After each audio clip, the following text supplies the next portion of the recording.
Good afternoon, Calc 2 friends. I just want to go through this example 4, I guess it is, on the Class 9 handout, which is from today, Monday, February 22nd. So I guess I got that wrong there. It's example 4. So we're looking at the integral of this rational function 8x squared plus 8x plus 2 over the quantity 4x squared plus 1 quantity squared. And so this is a little bit different from the example 3, which we talked about. The denominator, we already have it kind of factored ready to go. Notice it is proper, so the degree of the numerator would be 4, and the denominator would be 4, and the numerator 2. So we can go straight into doing our decomposition. Now, because we have this 4x plus 1 term, that is irreducible. It can't be factored anymore. We know we're going to have two terms in our decomposition. One is the quadratic term, 4x squared plus 1. It has a linear piece above it. The second piece is 4x plus 1 squared, and it also gets a linear piece above it. So we have these kind of two pieces in the partial fraction decomposition, and now we need to find A, B, C, and D. So just like in class, move the denominator on the left over to the right. And when we do that, notice that there would be a 4x squared plus 1 quantity squared in the numerator of both of these terms. The advantage is, in the second term, the numerator and denominator completely cancel, leaving just cx plus d, which you see at the bottom. And then in the first term, one of the 4x squared plus 1's cancel, leaving just a 4x squared plus 1 in the numerator. So I'm going to go about this the other way I mentioned in class. One is to try to substitute in values to make certain terms go away. That's going to be a little trickier in this case because we have kind of four things we're looking for, and it's not clear how to make all the terms 0. So what I'm going to do instead here is just multiply everything out on the right-hand side and then set the coefficients on the left and right equal to each other. So I've started that process here. So I have 8x squared plus 8x plus 2 on the left, and then the same thing on the right. This ax plus b times the 4x squared plus 1, and then the cx plus d term.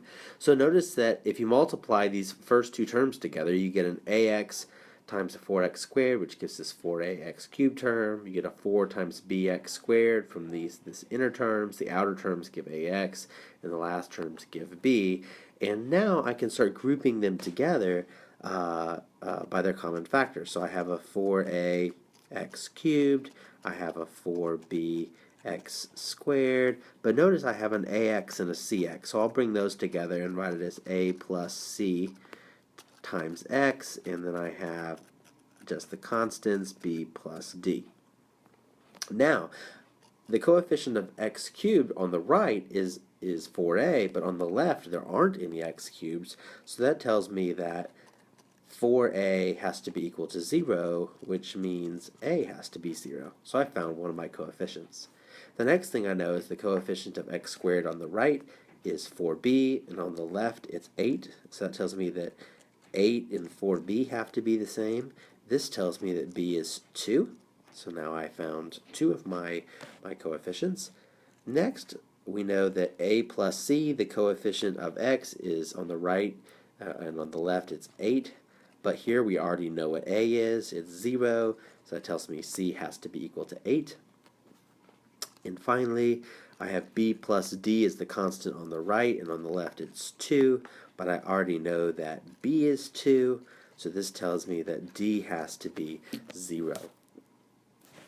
So if I take the fact that a is 0 and b is 2, that means the numerator of the first fraction is just 2, because I get 0x plus 2, and in the second fraction it's 8x plus 0. Now, the advantage of this is I can now rewrite my integral. So the original integral, which you see on the left, can be broken down as 2 over 4x squared plus 1 is the first integral, and the second integral is 8x over 4x squared plus 1, quantity squared. Now, these are both integrals that we can attack. Let me just indicate the second one first.